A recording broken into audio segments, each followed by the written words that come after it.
Good morning, good morning, good morning, good morning. And welcome to another day of Big Pets Under the Hood. And today I am not in the garage. I am actually at work. Well, just got off of work, but I'm in my big truck in my 2006 Freightliner Columbia. Now, this is a problem that I know a lot of people have, and it could cross over to Peterbilt's and other trucks, but I'm just talking about Freightliners because this is what I own, and this is a problem. This is a kind of regular issue that happens with Freightliners. You'll be driving down the road, or you may just start your truck up and you will let it build up air pressure, and you will engage your tractor brake or your trailer release. And as you can see, there's a bunch of gauges, a bunch of switches down here. That's gonna be tractor. Anything red's gonna be the trailer. You got cruise and all that. Well, you will hear a little hissing sound.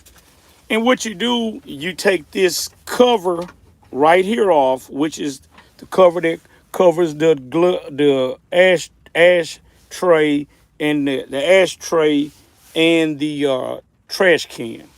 You reach behind there, and what's gonna happen is one of these switches here. This is one of the switches here. It's an older switch. One of those switches is gonna be bad. Is what it is. One switch is gonna be bad, and it's gonna leak air. Now, this is the thing. Some of them are normally open or normally closed.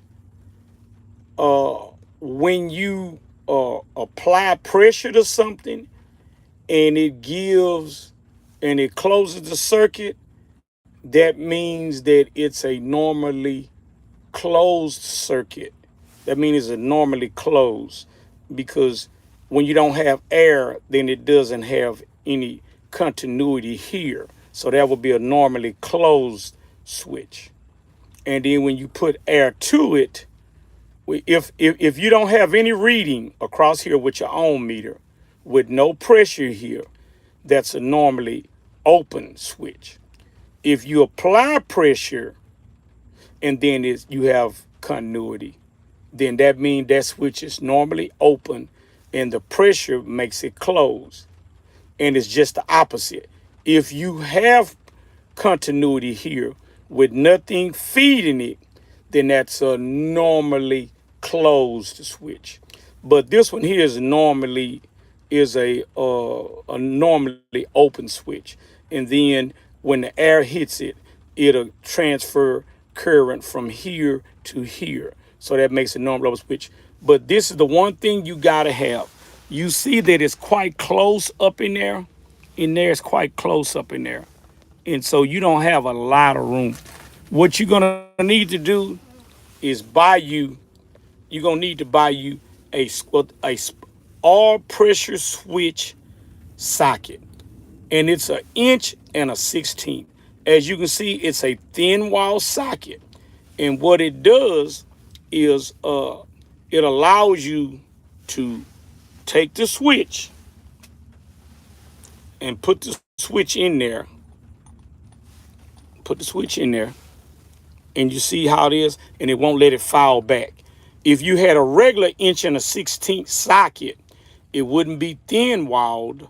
You can get them thin walled, but it may not be a 6-pointer. So you want to get a 6-pointer because it gives really good contact. And you want to make sure that whenever you're doing this, you want to make sure you got the same switch as the one you're replacing. And this is the one for 99% of the Freightliners right here. A little normally open or switch it'll have the eighth inch pipe threads on it. Now what you don't want to do is this. This is what you don't want to do. I want you to be so look at this here. What you don't want to do is you don't want to over tighten this thing. There's no need to tighten this thing, so tight. You just put it up in here, you put it up in there, put you some Teflon tape on it, put it there, and just snug it. And that and that's enough right there. And like I say, all pressure switch socket, an inch and a 16th, and like I say, it's got it where you can put another socket or something on top of that. But most of them are like this here, 3/8. Some of them are ½ inch. But that's what you're gonna need in order to do this job. You can get it out. You can get the old one out if you bend the tabs in with a set of grip with a grip ply and channel locks.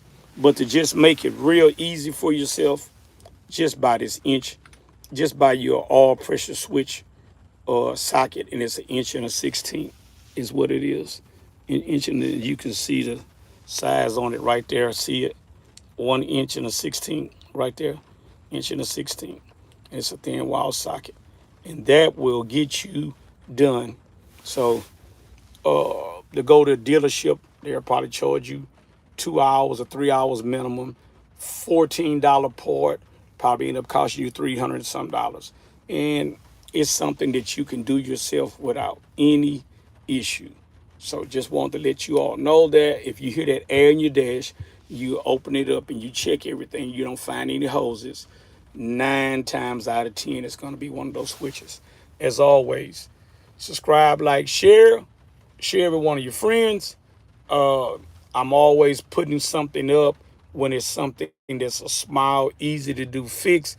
Hey, it's 1,000 ways to do anything, but I'm going to show you the quickest, most direct way to get it done that is not going to put a big dent in your pocket. And yes, we're going to use new parts, but we're going to use the right tools and do it the right way and not take all day so we can get out there and get something else done. Subscribe, like, share, comment, share it with your friends. Do one more thing. Hit that subscribe button. It don't cost you anything. It's nothing out of your pocket.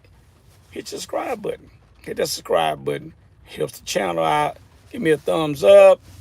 If it's something you're interested in, something that helped you out, comment if you, for whatever reason, if you've done something like this or had something like that happen to you, and share it with your friends. Hit that subscribe button, and I'll get at you on the next one. Have a great day.